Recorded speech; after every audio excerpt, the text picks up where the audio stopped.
Bonjour à tous. Aujourd'hui, je vais vous dresser les arguments visant à prouver que Black Mirror n'est pas une série cinématographique. En premier lieu, la série a été tournée en vidéo numérique. Comme le mentionne Vincent Colonna dans son ouvrage L'art des séries télé, ceci signifie que l'image est moins précise et définie que celle du cinéma. Elle compense donc par deux éléments, une prépondérance plus marquée des dialogues et la répétition. Bien qu'il s'agisse d'une série anthologique, ce qui veut dire que les épisodes sont tous différents, ils partagent tous le même thème, soit celui des effets pervers des nouvelles technologies. Plus important encore, tous les épisodes, à une seule exception, se terminent de façon malheureuse ou douce amère. La répétition crée donc un effet de prévisibilité. Qu'il s'agisse de l'échec d'un mariage, de l'arrestation du personnage principal ou de la mort simultanée de centaines de milliers de personnes, on peut donc toujours s'attendre à ce qu'un épisode de Black Mirror évite une finale heureuse. Deuxièmement, l'aspect anthologique de la série signifie que les épisodes ne se suivent pas. Ce qui se produit dans un épisode n'a aucune incidence sur ceux qui le suivent. La continuité est un des aspects d'une série de qualité selon l'auteur Robert J. Thompson. Les histoires, les thèmes et le développement des personnages sont aussi développés qu'ils ne permettent la durée d'un seul épisode qui peut durer entre 45 minutes et 1h30. Contrairement à une série de qualité dans laquelle les histoires, les thèmes et le développement des personnages peuvent être aussi développés que le souhaitent leurs créateurs.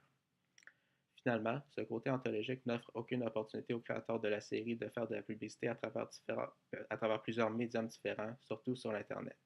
Chaque épisode racontant une histoire différente, il y a donc plusieurs réalités différentes, contrairement à des séries cinématographiques telles que True Blood ou Game of Thrones.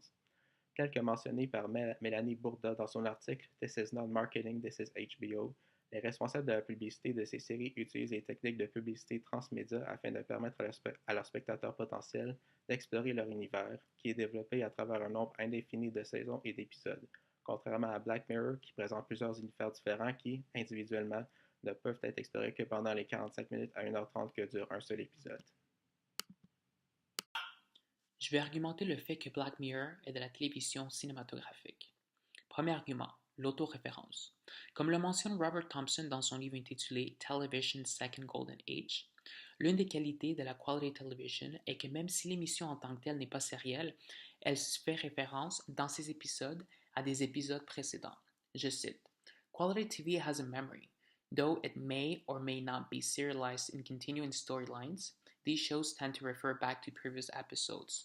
Characters develop and change as the series goes on. Events and details from previous episodes are often used and referred to in subsequent episodes.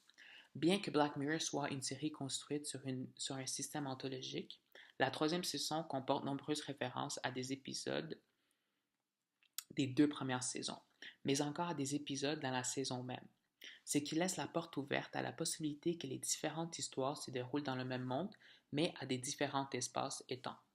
Pour en nommer que deux, dans l'épisode 1 saison 3 intitulé Nosedive, alors que Lacey Pound regarde le profil de son ancienne meilleure amie Naomi, on peut voir que dans la section Trending, qu'il y a une publication de Michael Callow, le premier ministre dans l'épisode 1 saison 1 de National Anthem. On peut lire I just got thrown out of the zoo again, sad face, ce qui se réfère aux actions que Locker l'avait poussé à faire avec le cochon. De plus, dans le deuxième épisode de la saison 3, Playtest, le logo de White Bear, saison 2, épisode 2, apparaît sur des dispositifs électroniques qui permettent l'accès à la réalité augmentée. Aussi, plus tôt dans l'histoire, il est possible de voir mentionné sur la revue que le protagoniste prend en main le nom de la compagnie Granular, qui est enfin le nom de la compagnie qui fabrique les abeilles robotiques dans le sixième épisode de la troisième saison. Deuxième argument, l'aspect visuel est important.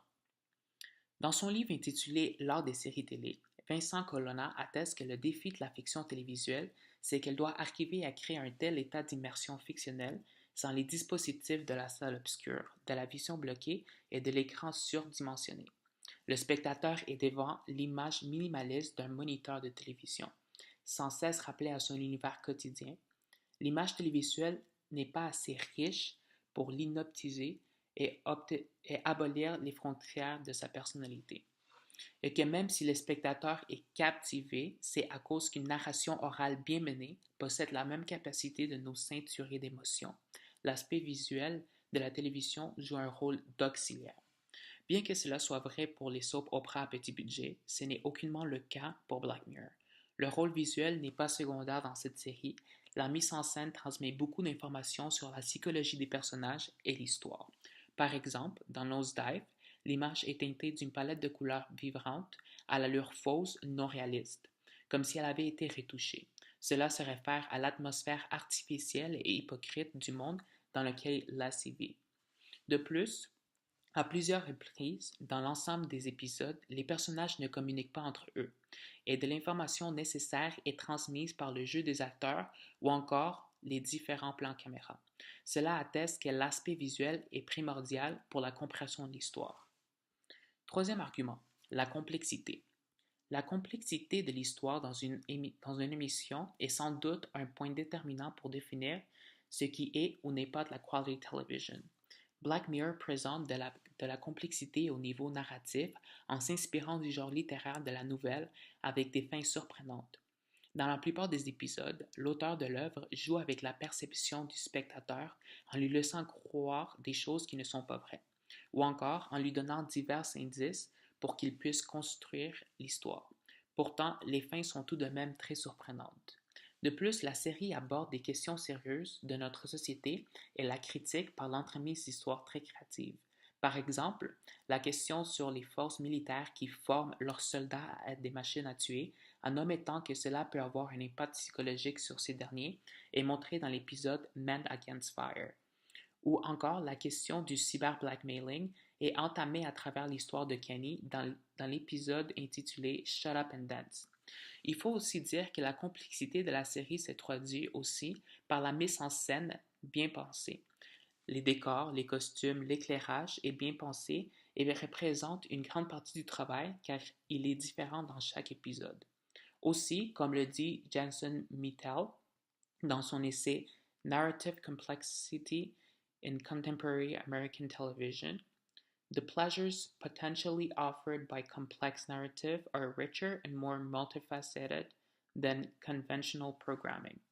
Pour conclure, Black Mirror est une série cinématographique, non seulement parce que, comme le stipule Robert Thompson, elle se fait autoréférence dans ses divers épisodes, mais encore dû au fait que l'aspect visuel est aussi important que l'aspect narratif au niveau du récit. Et finalement, parce qu'elle présente une complexité au niveau de l'histoire tout en critiquant la société.